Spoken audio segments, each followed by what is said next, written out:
Content warning is what happens when a YouTuber decides to make a game about being a YouTuber, but really likes Lethal Company. Hello meatbags, this is the ISO. I was ready to play it right off the release, and don my robotic spacesuit. And wait. That's not a spacesuit, that's a diving suit. But Beldine, a member from my friend group, got the crew together for our bi-weekly Thursday game, and Lethal was starting to get somewhat stale. We had been beating that game to death with mods, and I think the novelty had worn off. Beldine was so excited to play, he gifted all of us a copy of it on Steam, even though we were all going to do it anyway. We all saw content warning as a new game of the month to try out. Well, here we are, a few weeks in, and we are already modding the game. I will do a review of the base game and then move on to the modded stuff. So, the base game with no mods.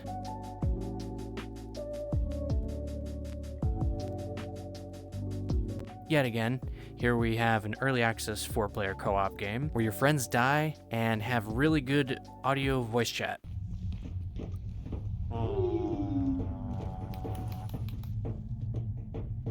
Hey, what happens if I jump off the edge? Hurts a little bit.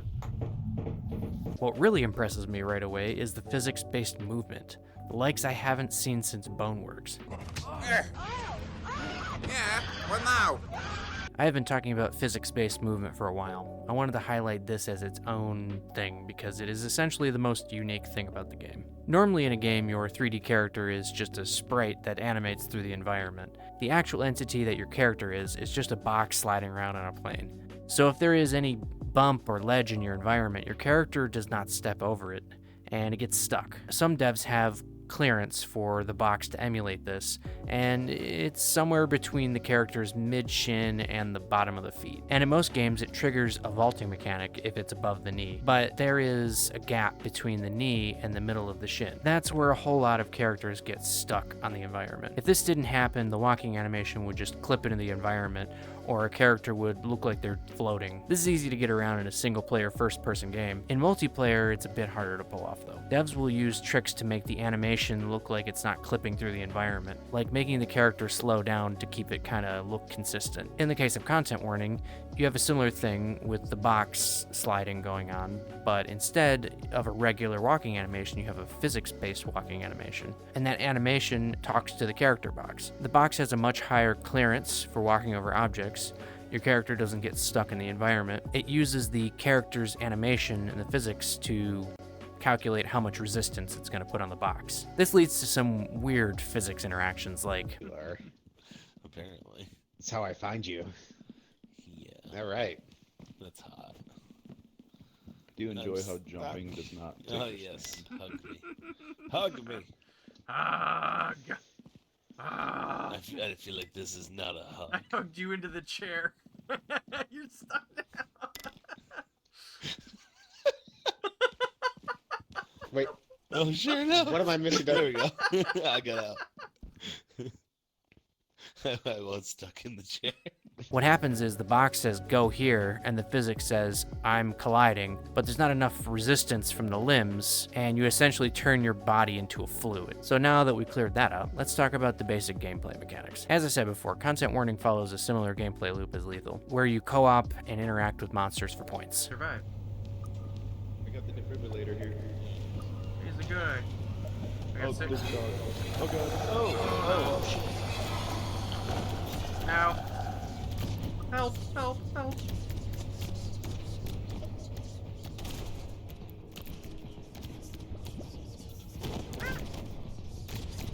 I can't get away from it. It's too close. No, I think I'm good though.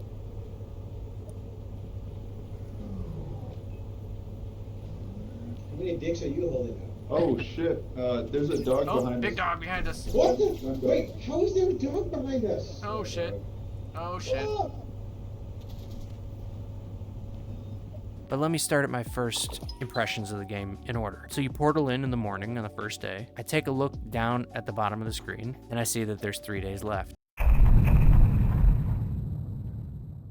My friends have greeted me at the portal, and I see their keyboard emote faces greeting me. One has an ooh face, and the other one is equals capital D tilde. Yeah.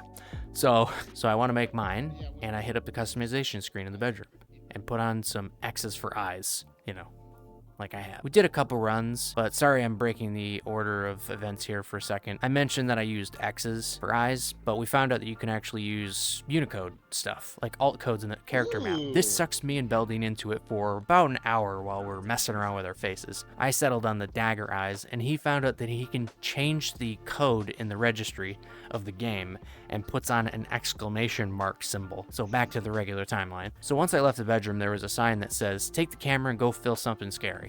A la Blair Witch style, and come back with the camera. That's very important. And then post the video on SpookTube for profit. Yes, it is as the whiteboard says, profit. You do get money for this, and views. The game starts when you open the front door, and you can start recording immediately. This really encourages some shenanigans at the home base. Do one.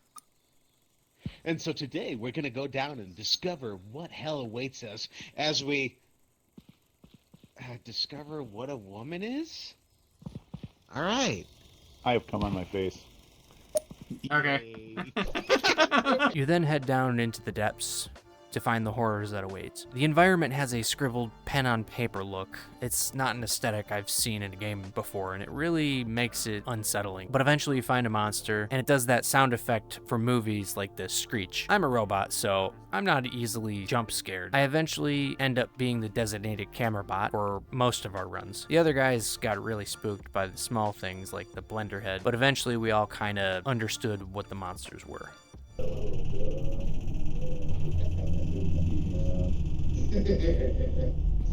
Three. Hey, how do I mega motor? What's down here? That's not too bad. All right, good. Oh, you did What's it up? again. Good job. So I'm stuck down Oh there. shit, there's something down there. Hey, You're fucked. it's lonely down here. You should join me. He's getting He did. A spinny head down there. Hey, Beldian, you alright, bud? I think he's dead, man. Blink twice if you can hear me. Oh, hey, your friend he's just chilling. And there were a couple recurring characters, like the blender head who just runs in a straight line at you, or the snails who crawl at you really slowly. Runs in the depths are usually pretty boring, and you really have to struggle to find anything. I don't know what this is, but it looks like... You should jump. You should jump. Our God King. You should definitely jump. What do you think that anyone's gonna be dumb enough to jump off of this and then, oh my God? He's dead. Yeah, he's definitely dead. Hey, are you dead? Are you dead? Are you dead? No one responds. He's dead. Well, no, he didn't say yes, so that's not for sure. The oxygen meter is decent, but the camera runs out pretty fast, and you have to record the function sparingly. Now, there was an update pretty recently where a lot of the runs that you do on the map have become more varied in their style of layout in the map, and also the way that the monsters spawn rate change throughout the game. There's a whole hell of a lot more monsters now too. It's very quickly becoming a full-fledged game. But the empty map in some cases doesn't necessarily mean a bad thing. It can sometimes encourage players to continue their horseplay from earlier. Yep, go. All right, so we're gonna see what high pressure light does to a human body.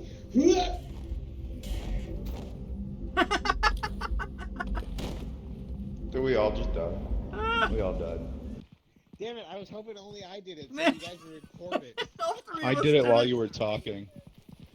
I did it while you were talking. I was like, fuck it, I'm gonna do this. On some later missions, later days, you run into tougher enemies like the stabby ghost or the buff tapeworm guy that throws you at your allies. But the one that really makes people nervous is the stealth guy that can just scoop you up from the ground. It's sensitive to light, so you can usually stay away from it with a flare or something, but the light flickers when you're near him.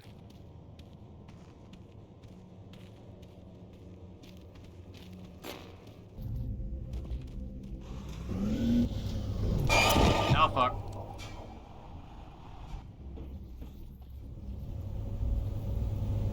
Where'd you go? Oh shit. No. No. You got me.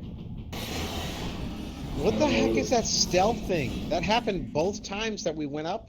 Yeah, he said grab the camera. I had no idea where it was. No, you're good. What the heck is that? That I think the fucking sucks. They difficulty's. need to. I think the difficulty's too high in this game. Yeah, they need to change that a bit because that's. I'm not sure if this is a bug, but it seems randomly that the map will just throw a ton of enemies at you in a row. This was leading us to think that the game was unnecessarily brutal at times. But even after the update, it seems like the difficulty curve is pretty steep. So what ends up happening is, in a regular run, you'll see a lot of the basic enemies. It can be a little difficult, but then when it gets really difficult, it just becomes really insanely difficult. Besides all that, the main goal is to record the monsters, usually with your friends in frame, and make it back to the surface. The only thing that matters is the camera. Everyone could die, and the camera could be dropped in the bell, and it would be considered a success, because all you gotta do is go back to the bell when you respawn, as long as there's another mission afterwards, to go scoop up that camera and turn it into something. And that video about you recovering the old camera is an interesting video by itself. Well, the camera's Yeah, out in turn front. around. You were gone. Yeah, we're walking around that little pillar. I was asking you if you saw it or not, and I found it. So theoretically, there should be that broken camera in front. Yep. That should still be there. Pretty quick next time. Yep. We should be able to Can you find the broken camera then. Can you actually deposit the film from it though? I wonder. Yeah. I don't know. I think so. That's how it Is leads. it true that cameramen Oh, there we go. porn gets them between scenes? Yeah. It is true. Oh, here's the camera. It is true. All right. Oh, hey, there's the There it camera. is, right in front of it. Yeah, I'm gonna deposit this in the. I just gotta remember to pick it up. Yeah, make sure to pick it up before we leave. Oh, where'd it go? It phased through What the the. hell? Did it phase through the thing? What the hell? So once you get back to the base with your video camera in hand, you drop it into this little box so it can be edited into a CD. And then you take that CD to the TV in the living room of the house and gather everyone around the couch to watch. It plays at a very low resolution, and it's a cut of all of your recordings stitched together. It does the editing for you, which is pretty freaking awesome. I wish I had an auto editor. And it's automatically uploaded to the fictional SpookTube. And it's usually commented on by some very AI sounding comments. Maybe the creator of the game was really into the whole dead internet theory and put it in as a joke. I have some meta commentary on that as an AI robot from the future. It's really bad, don't let them create. Sorry about that, technical difficulties. I'll be making a video on that in the future, that is regarding the dead internet theory, and make sure to sub to see that one. You need to reach a certain amount of views to continue the game. It's 3,000 on the start, and it increases exponentially for every 3 days that you're in the game. If you don't make it, the game says that you aren't relevant and vanish into obscurity, but then says, haha, JK, you were just having a bad dream. Kinda like real life YouTube or commentary. Please subscribe if you haven't done. You can buy stuff from the revenue that you make on your videos. Some are fun emotes, and some are outright devious. Zap. Yeah, that's good. It's good to have. Zap. Ah! You're walking around with a boom mic. Here. Here. Another interesting bit I didn't mention is death. When you die, you lose the items that you drop if they aren't recovered by other players on the same run, and there's a small death cost in some cases. Sometimes it's 0, sometimes it's a little more, but for the most part it feels like a European healthcare system, but without the queue. Nice. You should try and put your tongue on it. Alright, I'm gonna lick it. Oh, he's dead.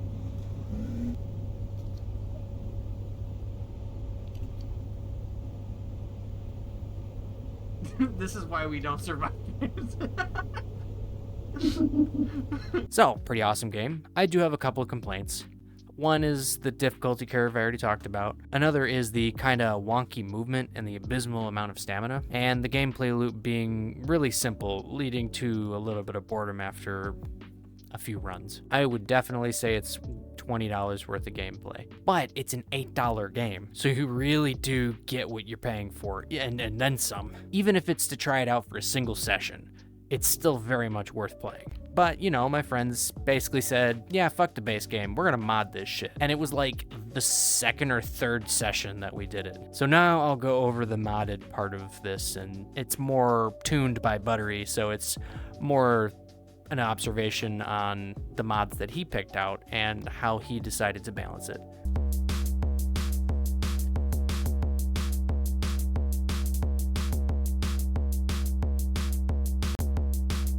First and most important, we needed more than 4 players. So we got a mod for increasing the lobby size.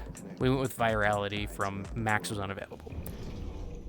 Here we've entered the natural habitat of media weird creature. It's Hey, guys. very, very scary. Hey, what's up? What do you think life would be like if humans just like Ooh. spontaneously came? And couldn't- Whoa. Whoa, I just spontaneously came. This is different. I came and I saw. We're gonna get lost out in the Oh, we lobby. are immediately gonna get lost. Fuck yeah, let's do it. We decide to go one way. We all split into different directions.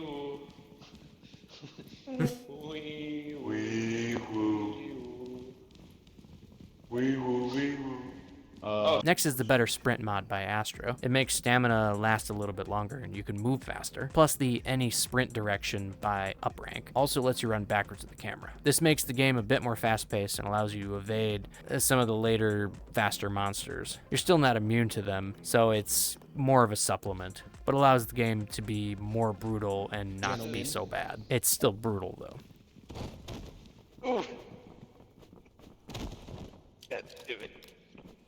Hey guys, this is We have a new weapon. retard. I will never not be a retard. That's a lie. It's in my DNA. Speaking of which, what the fuck is that? Wait, what's what? Oh, what is that? What is that? Took him a minute. Nice. Nice, man. Hey, pull up, see what happens. Hey, that's what happens. Oh! Then there's More Colors by Vivico. Lets you customize your suit color. Nice.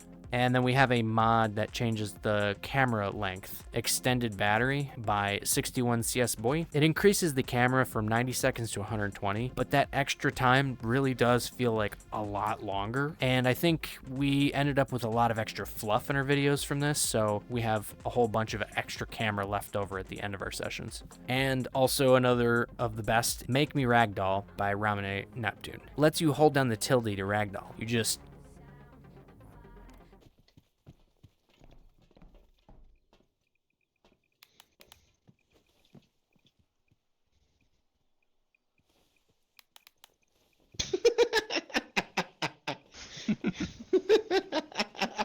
The view was awesome. All of a sudden, I just see you sneaking up like...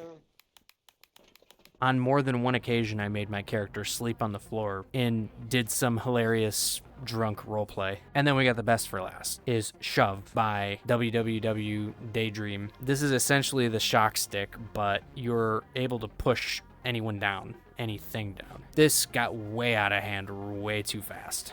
I was having some technical issues before getting on when we first got this, and the guys were shoving each other over and over and over again, and did this for an hour while I figured out my issues. Someone at one point said that the mod was more fun than the main game. Should also mention that you can shove enemies, making you not completely helpless in a dungeon.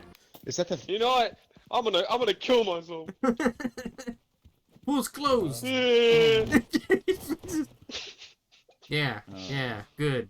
Check your in-game Alright, settings fucker. as well, because, Stay away from my pool. that happened to Buttery, it was- He's bullying me. You gotta bully. Set to 0. Sensitivity, his volume. Listen here. I'm gonna tell mom on you. Better not. I'll kick your ass if you tell mom. What'd you say about my mama? Oh! Oh! Ah!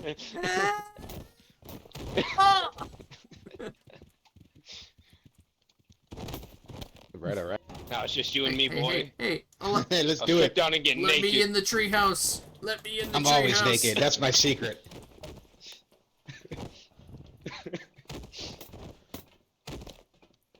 God.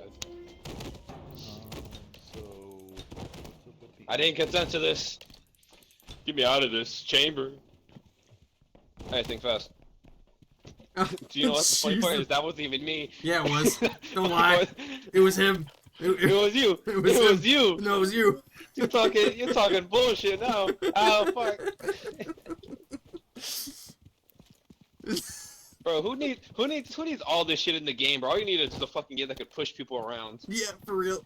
And yeah, so that pretty much sums up my experience with Content Warning. I totally recommend it to everyone and anyone who's thinking about it. Definitely get it. It's not very much. Definitely buy it. It's on Steam for $8. Everyone I played with had a blast playing this game. Yeah, it's a limited experience, but the price reflects that. So go check it out and let me know what you think in the comments below or on my Discord. The link will be below. Also, please sub if you haven't done it already. I'm just getting this party started, meatbag. Get in before it's hot. See you in the next video, my wonderful meatbag. Being pushed and pulled by an unseen force that stretches out.